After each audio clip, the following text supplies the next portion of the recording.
Gentlemen, we have called you together to inform you that we are going to overthrow the United States government. Do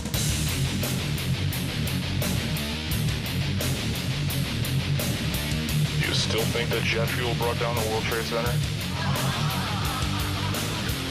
Does anybody else see a problem here? If the government has nothing to hide, why are they so afraid to answer a few questions? This story does not add up. Listen to me, listen to your head. Don't listen to anything they say. Now, I want to share a story with you, and this is actually an article that I wrote over the weekend called All Wars Are Bankers' Wars. And I went in, I did a lot of research. It's posted to the front page of whatreallyhappened.com. I understand it's already gone viral. It's being reposted around the web. But I wanted to basically tell it to you here on the radio show. And it's a very long story. We're probably going to take the rest of the hour to do it.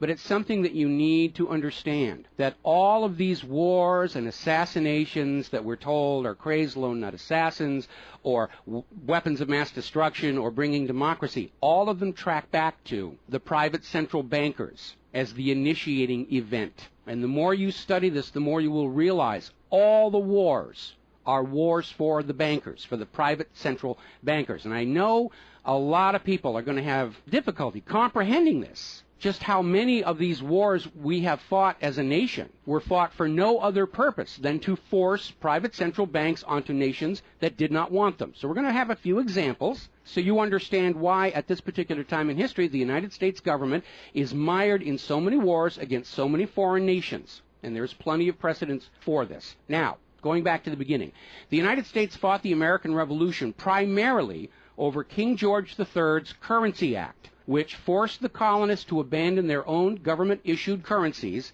and conduct business only using printed banknotes borrowed at interest from the Bank of England. If you go back to the writings of Ben Franklin, direct quote, the refusal of King George III to allow the colonies to operate an honest money system which freed the ordinary man from the clutches of the money manipulators was probably the prime cause of the revolution. That's Ben Franklin. Now, our public schools don't teach that because you're not supposed to know that the bankers were really behind the American Revolution. After the Revolution, the United States adopted a revolutionary, radically different economic system in which the government issued its own value-based currency so that private banks couldn't skim the wealth of the people through interest-bearing banknotes. So the American Revolution was fought primarily to free the American people from King George III's Currency Act, which ordered them to conduct all business using printed banknotes borrowed at interest from the Bank of England. So the Bank of England was just, raking in wealth from the labor of the American people in exchange for ink and paper. And that fueled the anger that led to the American Revolution. Your public schools don't spend a lot of time on that, but that was really what it was all about.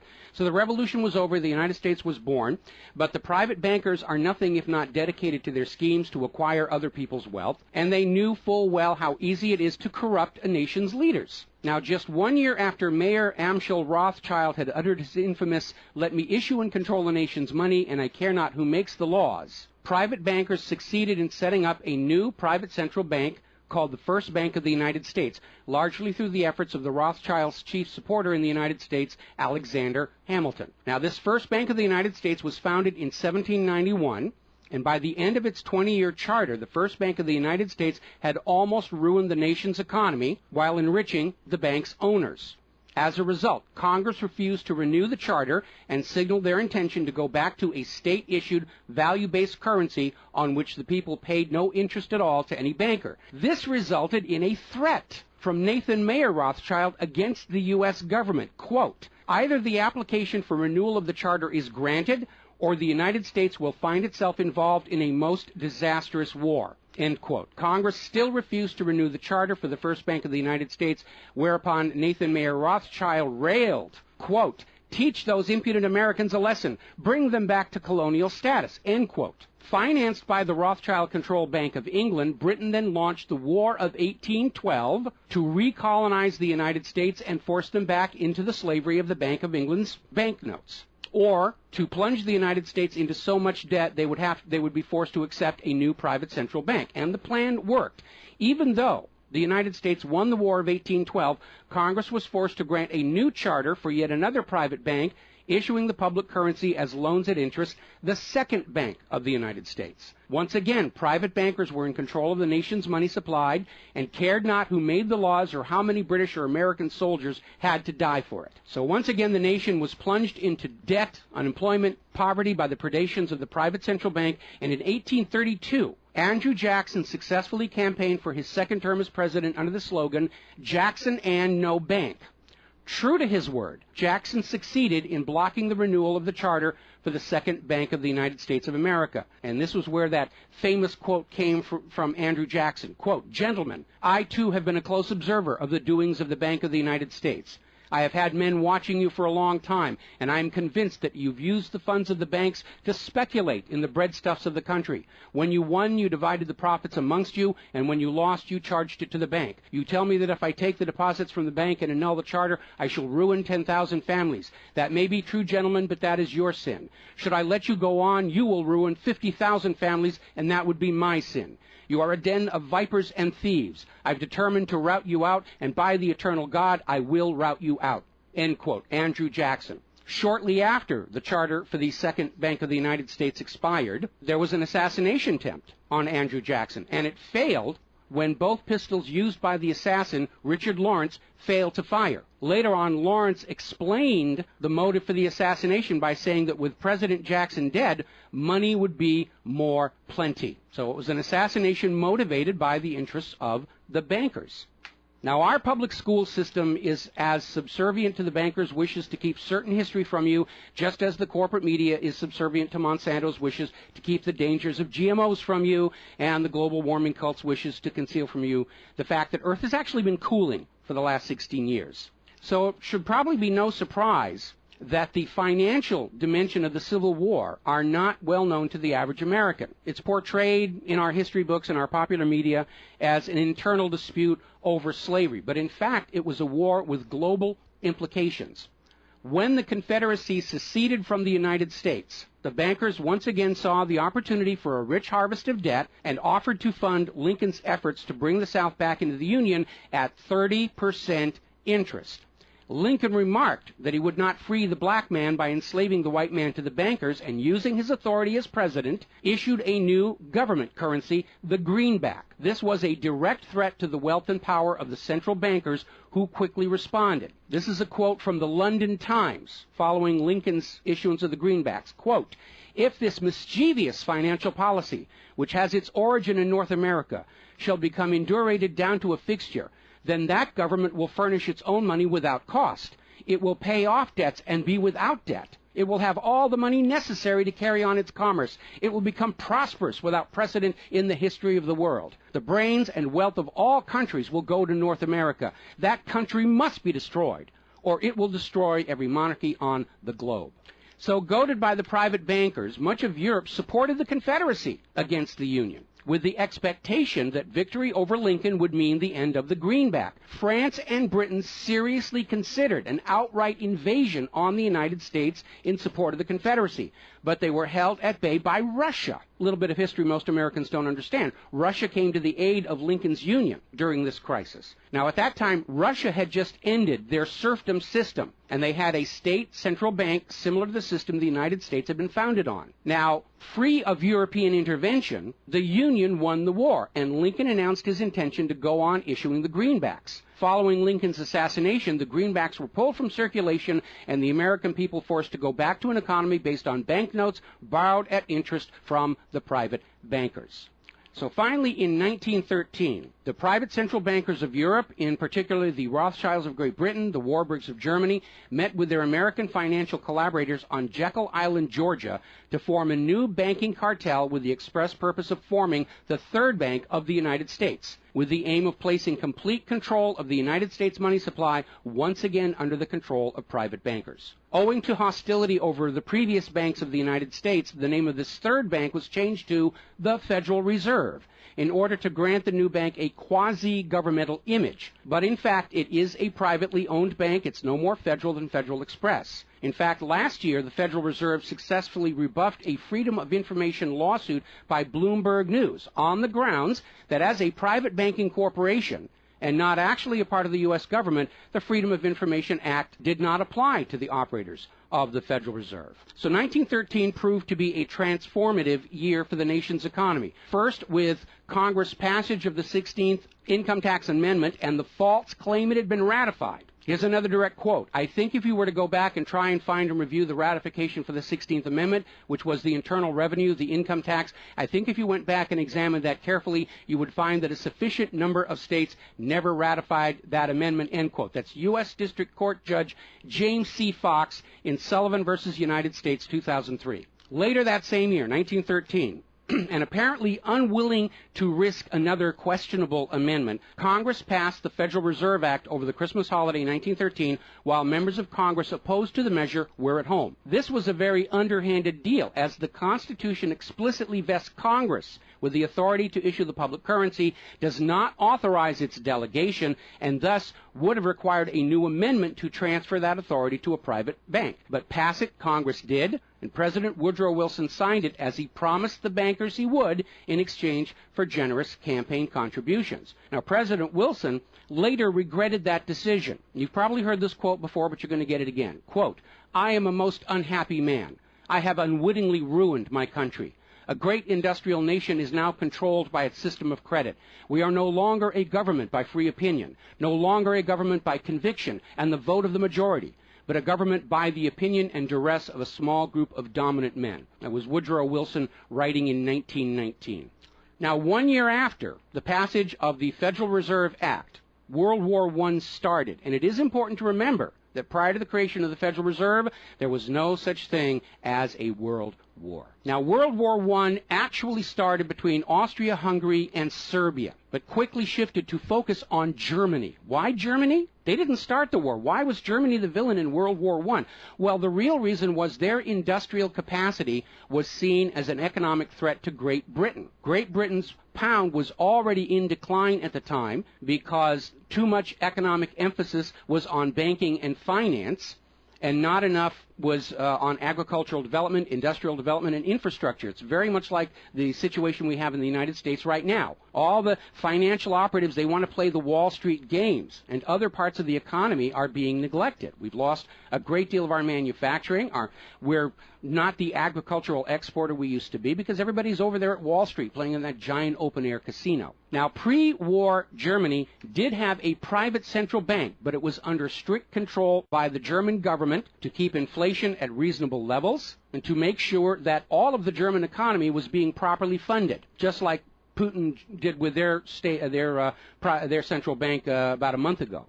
Under government control by the German government, investment was guaranteed to internal economic development, and as a result, Germany had become a major manufacturing technological power. They were exporting products that Great Britain could not compete with. So in the media of the day, Germany was portrayed as the main opponent of World War I. And not just defeated, it was flattened. Now, following the Treaty of Versailles, Germany was ordered to pay the war costs of all the participating nations, even though Germany had not started that war. This amounted to 3 times the value of all of Germany itself.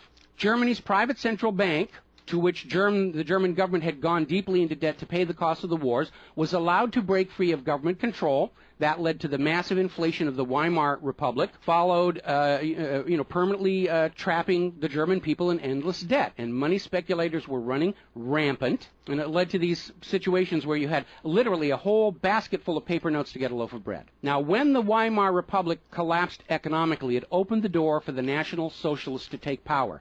Their first financial move was to issue their own state currency, which was not borrowed from private central banks. It was based on a unit of value, not a unit of debt. Freed from having to pay interest on the money in circulation, Germany blossomed and quickly began to rebuild its industry. It was an amazing transformation to see. The media called it the German miracle. Time magazine lionized Hitler for the amazing improvement of life for the German people and the explosion of German industry, and they even named him Time magazine's Man of the Year in 1938. And then once again, Germany's prosperity and freedom from a private central bank loaning the public currency at interest became a threat to other nations and other powers. I have a couple of quotes here from Winston Churchill that tells you what was really going through the minds of Europe in the years leading up to World War II. Quote, "Should Germany merchandise again," which means do business, Should Germany merchandise again in the next 50 years, we have led this war, World War I, in vain. That was Winston Churchill writing in the Times in 1919. Another quote.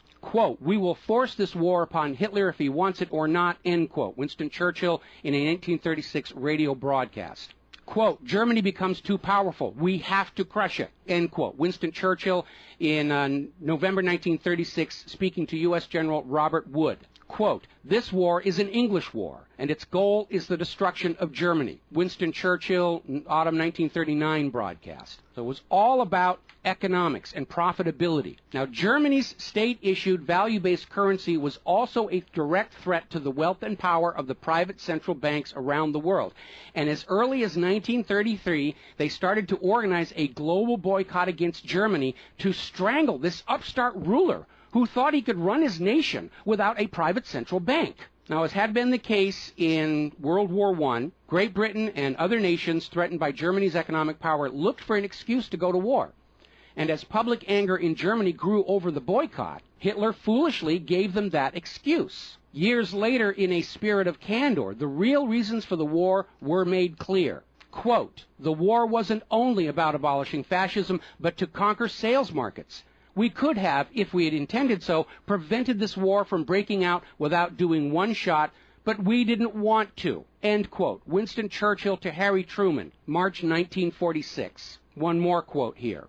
Quote, Germany's unforgivable crime before World War II was its attempt to loosen its economy out of the world trade system and to build up an independent exchange system from which the world finance couldn't profit anymore. We butchered the wrong pig, end quote. Winston Churchill writing in his book, The Second World War.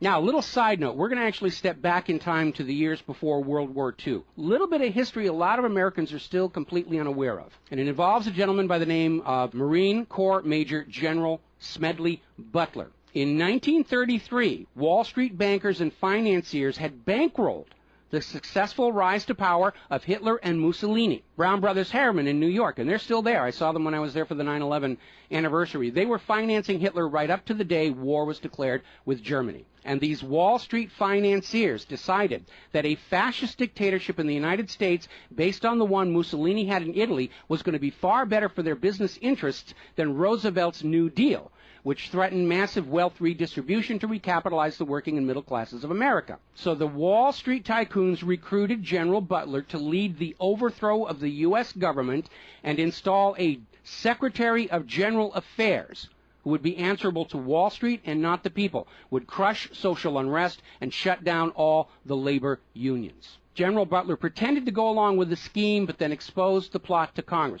So they recruited Marine Corps Major General Smedley Butler to lead this coup d'etat because Butler was very popular with the soldiers, and his image as part of this move would help convince the military this was the right thing to do. Now, to his credit, Major General Smedley Butler, remembering his oath to the Constitution, pretended to go along with the scheme, but then exposed the plot to the United States Congress. Congress, then as now in the pocket of Wall Street bankers, refused to act. When Roosevelt learned of the planned coup, he demanded the arrest of the plotters, but the plotters simply reminded Roosevelt that if any one of them were sent to prison, their friends on Wall Street would deliberately collapse the still fragile U.S. economy and blame Roosevelt for it. So Roosevelt was unable to do anything about this attempted coup d'etat until the start of World War II, at which time he prosecuted many of the plotters under the Trading with the Enemy Act. Now, mostly it was glossed over. Oh, it was just a rumor, unfounded. It's wacko conspiracy theory. But in 1967, the congressional minutes of Smedley Butler's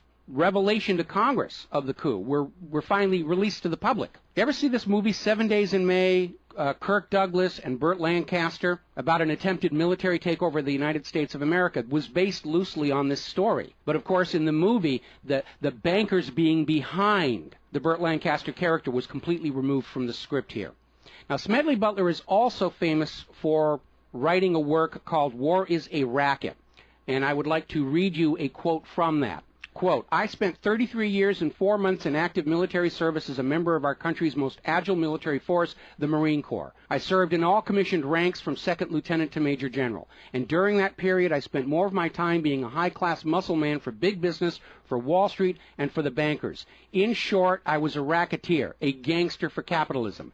I suspected I was just part of a racket at the time. Now I'm sure of it. Like all members of the military profession, I never had an original thought until after I left the service. My mental faculties remained in suspended animation while I obeyed the orders of the higher-ups. This is typical with everyone in the military service. Thus, I helped make Mexico and especially Tampico safe for American oil interests in 1914. I helped make Haiti and Cuba a decent place for the National City Bank boys to collect revenues in. I helped in the raping of half a dozen Central American republics for the benefit of Wall Street. The record of racketeering is long. I helped purify Nicaragua for the International Banking House of Brown Brothers in 1909 through 1912. I brought light to the Dominican Republic for American sugar interests in 1916. In China in 1927, I helped see to it that the Standard Oil went its way unmolested. During those years, I had, as the boys in the back room would say, a swell racket. I was rewarded with honors, medals, and promotion. Looking back on it, I feel I might have given Al Capone a few hints. The best he could do was operate his racket in 3 city districts. I operated on 3 continents. General Smedley Butler, former U.S. Marine Corps Commandant, and he wrote that in 1935. So, now moving forward here. As president, John Fitzgerald Kennedy understood the predatory nature of private central banking. He understood why Andrew Jackson fought so hard to end the Second Bank of the United States. So Kennedy wrote and signed Executive Order 11110, which ordered the U.S. Treasury to issue a new public currency called the United States Note. Now, Kennedy's United States notes were not borrowed from the Federal Reserve. They were created by the U.S. government and backed by the silver stockpiles held by the U.S. government. It represented a return to the system of economics the United States had been founded on, and it was perfectly legal for Kennedy to do so under the Constitution.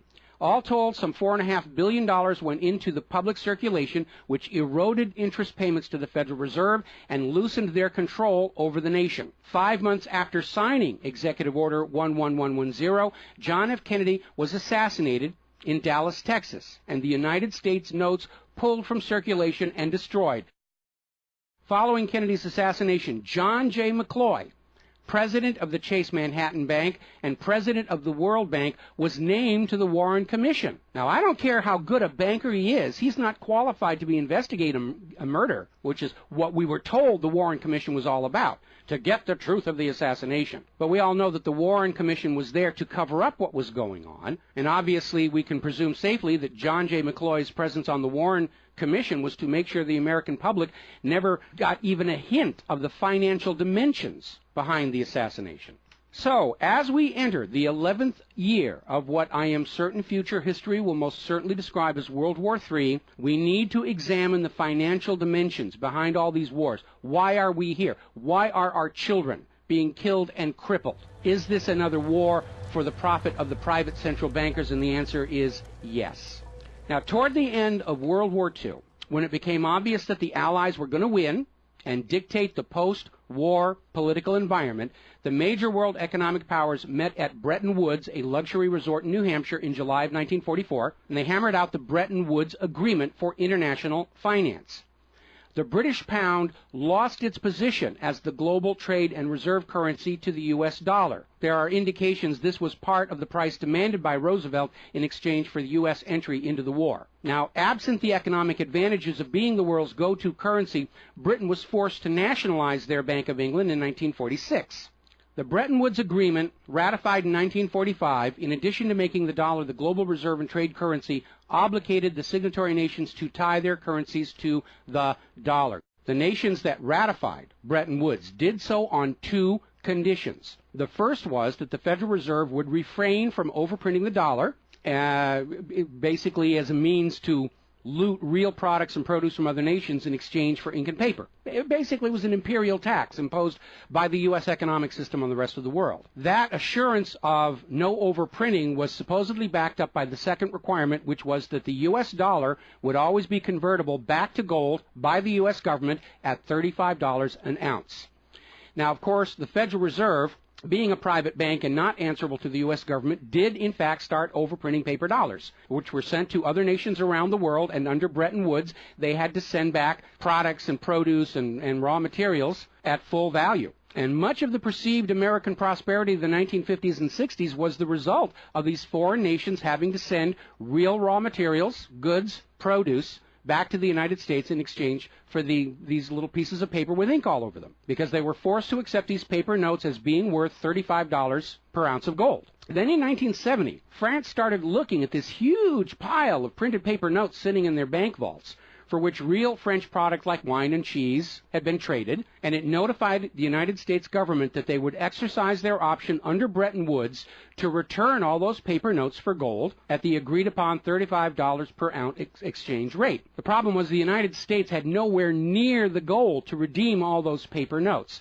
So on August 15, 1971, Richard Nixon temporarily, nudge, nudge, wink, wink, say no more, suspended gold convertibility of the U.S. Federal Reserve notes. This Nixon shock, as it was termed at the time, effectively ended Bretton Woods, and many global currencies started to delink from the U.S. dollar. And it created another problem, because the United States had been collateralizing their loans, money borrowed from other governments and foreign investors, with the American nation's gold reserves. And with the awareness that there wasn't enough gold to redeem all the Federal Reserve notes, lenders to the U.S. were starting to wonder, did the U.S. government have enough gold to collateralize their outstanding debts? Foreign nations began to get very nervous about the loans to the United States, and they were understandably reluctant to loan any additional money without some form of collateral. So what Richard Nixon did is he founded the environmental movement with the EPA and its various programs like wilderness zones and roadless areas and heritage rivers, wetlands, and all these other little different programs, which all took vast areas of public lands and made them off limits to the American people, who are technically the owner of all those lands. But Nixon had no concern for the environment, and the real purpose of this land grab, under the guise of the environment, was to pledge those pristine lands and their vast mineral resources as collateral on the outstanding national debt. The multitude of all these different programs was simply to conceal the scale of the land grab and collateralization of the American people's heritage. And it actually today covers almost 25% of the entire nation, is now locked up by these EPA programs and pledged as collateral on government borrowing. Now, with open lands, available lands for collateralization already in short supply, the U.S. government embarked on a new program to shore up sagging international demand for the dollar. The United States approached the world's oil-producing nations, mostly in the Middle East, and offered them a deal. In exchange for only selling their oil for dollars, the United States would guarantee the military safety of those oil-rich nations. The oil-rich nations would agree to spend and invest their U.S. paper dollars inside the United States, particularly in U.S. Treasury bonds, which would be redeemable through future generations of U.S. taxpayers. The concept was labeled the petrodollar. In effect, the United States, no longer able to back the dollar with gold, was now backing it with oil, other people's oil. And that necessity to keep control over those oil nations to prop up the dollar has dominated America's foreign policy in the region ever since. But as America's manufacturing and agriculture has declined, the oil-producing nations faced a dilemma. Like France, they've got piles and piles of these paper notes and treasury bonds piling up in their vaults, and there really wasn't all that much except real estate they wanted to buy from the United States of America. Europe's cars and aircraft were superior and less costly. In more recent times, America's experiment with GMO food crops has led a lot of nations to simply avoid buying U.S. agricultural exports. Israel's constant belligerence against its neighbors has caused the oil-producing nations to wonder if the U.S. could actually keep their end of the petrodollar arrangement. So oil-producing nations started to talk of selling their oil for whatever currency the purchasers wanted to pay. Iraq, already somewhat hostile to the United States following Desert Storm, demanded the right to sell their oil for euros in 2000. In 2002, the United Nations agreed that Iraq had a right to sell their oil for euros under the Oil for Food program. 1 year later, 2003, the United States reinvaded Iraq, lynched Saddam Hussein, and placed Iraq's oil back on the world market, only available for U.S. dollars. Now, the clear U.S. policy shift following 9/11, away from at least attempting to appear to be an impartial broker of peace in the Mideast to one of unquestioned support for Israel's aggressions, only further eroded confidence in the petrodollar deal, and even more oil-producing nations started openly talking of trading their oil for other global currencies. So over in Libya, Muammar Gaddafi had instituted a state central bank and a value-based trade currency, the gold dinar. Gaddafi then announced that Libya's oil was for sale, but only for the gold dinar. Other African nations, seeing the rise of the gold dinar and the euro, even as the U.S. dollar continued its inflation-driven decline, flocked to the new Libyan currency for trade. This move had the potential to seriously undermine the global hegemony of the dollar. French President Nicolas Sarkozy reportedly went so far as to call Libya a threat to the financial security of the world. So the United States invaded Libya under the guise of supporting a popular rebellion. They brutally murdered Gaddafi, apparently because the object lesson of Saddam's lynching had not been enough of a message, imposed a private central bank, and returned Libya's oil output to dollars only. The gold that was supposed to be made into the gold dinars, as of the last report I could find, unaccounted for. Now, according to General Wesley Clark, the master plan for the dollarification of the world's oil nations included 7 targets: Iraq, Syria, Lebanon, Libya, Somalia, Sudan, and Iran. Venezuela, which has started selling their oil to China for the yuan, seems to be a late addition. What is notable about those original 7 nations targeted by the U.S. is that none of them are members of the Bank of International Settlements. This is the private central banker's private central bank located in Switzerland. That meant that those 7 targeted nations were deciding for themselves how to run their nation's economies rather than submitting to the international private central bankers. Now, of course, the bankers' gun sights are on Iran, which dares to have a government central bank and sell their oil for whatever currency they choose. The war agenda for Iran is, as always, to force Iran's oil to be sold only for dollars and to force them to accept a privately owned central bank. Now, you have been raised by a public school system and a media that constantly assures you that the reasons for all these wars and assassinations are many and varied. We're bringing democracy to the conquered lands. We hear that a lot. When actually the U.S. hasn't. The usual result of a U.S. overthrow is the imposition of a pro-business, pro-Wall Street, pro-U.S. dictatorship. Good example, the 1953 CIA overthrow of Iran's democratically elected government of Mohammad Mossadegh and the imposition of the Shah. Or the 1973 CIA overthrow of Chile's elected government of President Salvador Allende and the imposition of the dictator Augusto Pinochet. Another one of the excuses we'll get is we have to save the people from a cruel oppressor. That's the one they're using in Syria right now. Revenge for 9/11. That was a big one going into Iraq. And then later on, President Bush was caught on video saying, no, Iraq had nothing to do with 9/11. And behind all of them, that tired, worn-out, catch-all excuse for invasion, weapons of mass destruction. Assassinations are always passed off as crazed lone nuts to obscure the real agenda. And the real agenda of the bankers is very simple. It is enslavement of the people by creation of a false sense of obligation. Now, that obligation is false because the private central banking system by design creates more debt than money with which to pay the debt. There is no way out the way it's set up. It's impossible to escape as long as you're playing by their rules. And you need to understand, private central banking is not science. It is a religion. It's a set of arbitrary rules created to benefit the priesthood, meaning the bankers, and it is supported only because people believe this is the way it's supposed to be.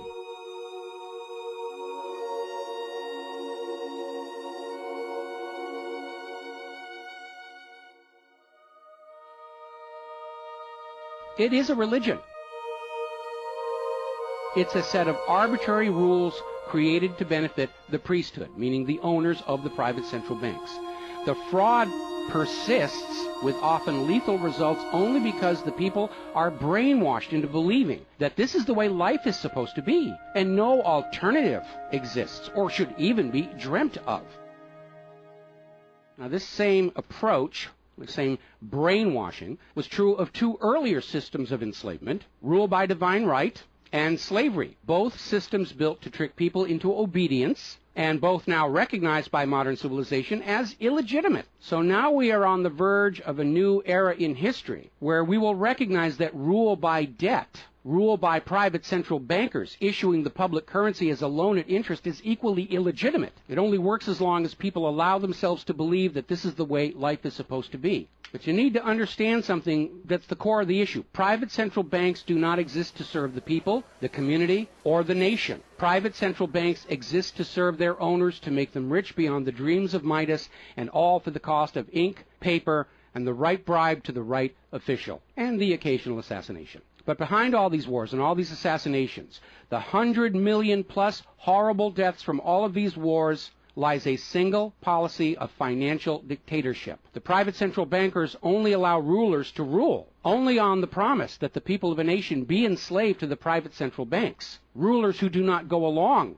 with that will be killed, their nation invaded by those other nations still enslaved to the private central banks. The bankers themselves don't fight these wars. Their children are not in these wars. A nation tries to break free of the private central bankers like Libya. All the other nations under the bankers' control pile on and destroy them. This so-called clash of civilizations you are being told about by the corporate media, it's really a war between banking systems, with the private central bankers forcing themselves onto the rest of the world, no matter how many millions must die for it. The constant hate-mongering against Muslims you see in the corporate media lies in a simple fact. Like the ancient Christians, prior to the Knights Templars, Muslims forbid usury or the lending of money at interest because they saw in ancient times, like Rome, how these banking practices could destroy an entire society. And that is the reason our government media insists that Muslims have to be hated and killed and converted.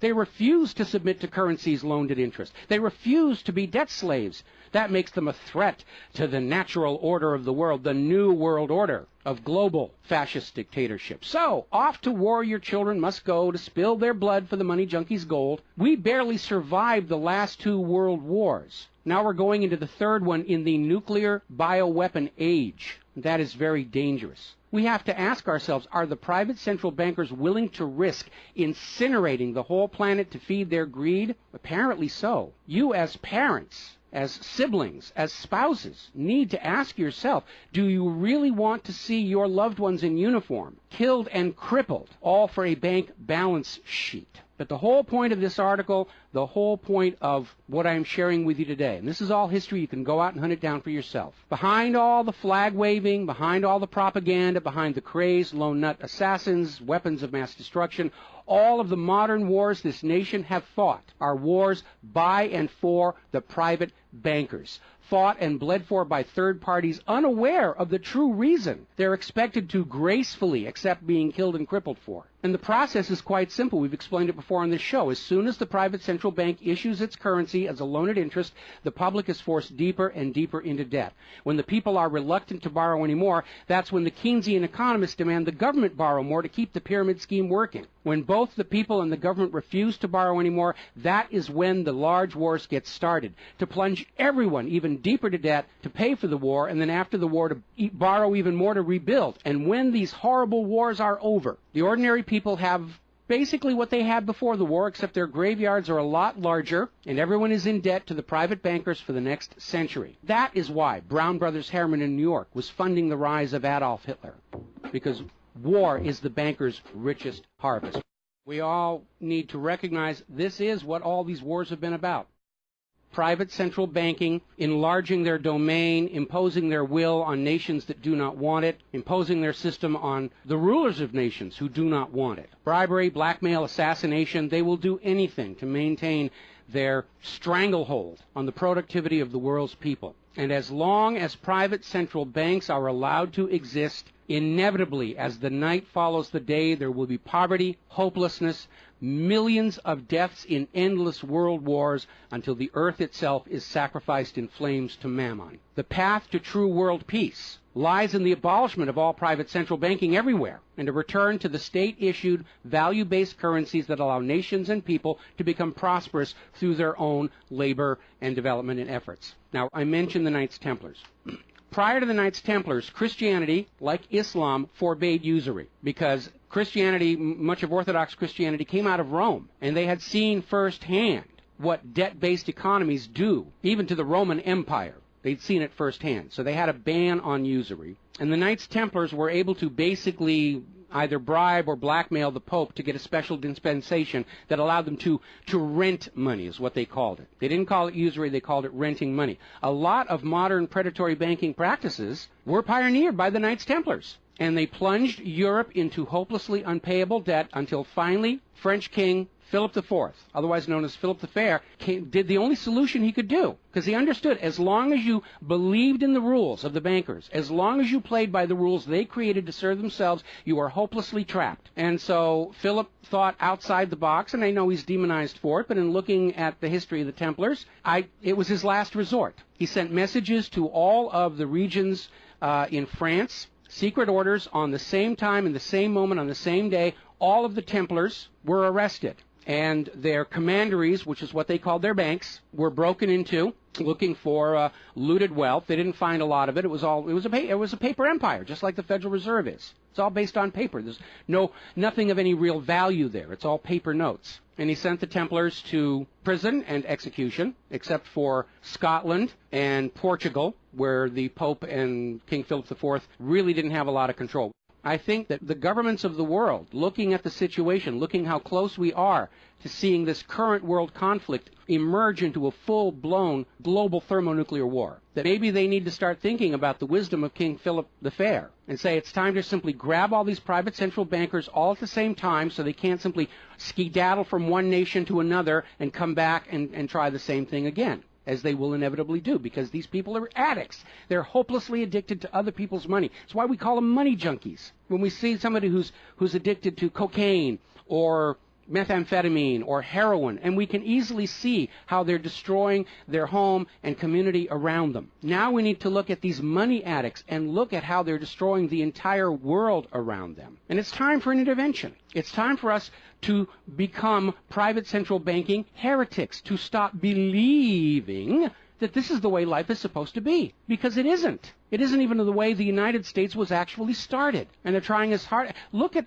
the destruction of our nation. We used to be the world's greatest nation. Now the most generous estimate is we're down to number 16 and still falling. And yet, despite the destruction to our nation, its infrastructure, its children, its quality of medical care, the quality of its manufacturing output, we still are compelled somehow to go out and force this same banking system onto the rest of the world at the point of a bayonet. Does that make any sense at all? Not to a rational human being. To a money junkie, yeah, it's perfect. But we're really at a crisis point in history. And the first step to resolving that crisis, to not let it go any further into a potential nuclear war, is to recognize that private central banking, ruled by manufactured illusion of debt, is no more legitimate a system of governance than rule by divine right or rule by slavery. We all need to recognize the true cause of all the pain and suffering and wars. It's not the terrorists, it's not Al-Qaeda. These are just distractions and set pieces put in front of your eyes so you can't see the very clear pattern behind much of modern human history. It's a war of banking systems, with the predatory private central banks seeking to eradicate any nation and any ruler that would dare try and operate their economy outside the control of the private central bankers. That's the real cause for the war. Is it something you're willing to fight and die for, to support these private central bankers? Is it something you're willing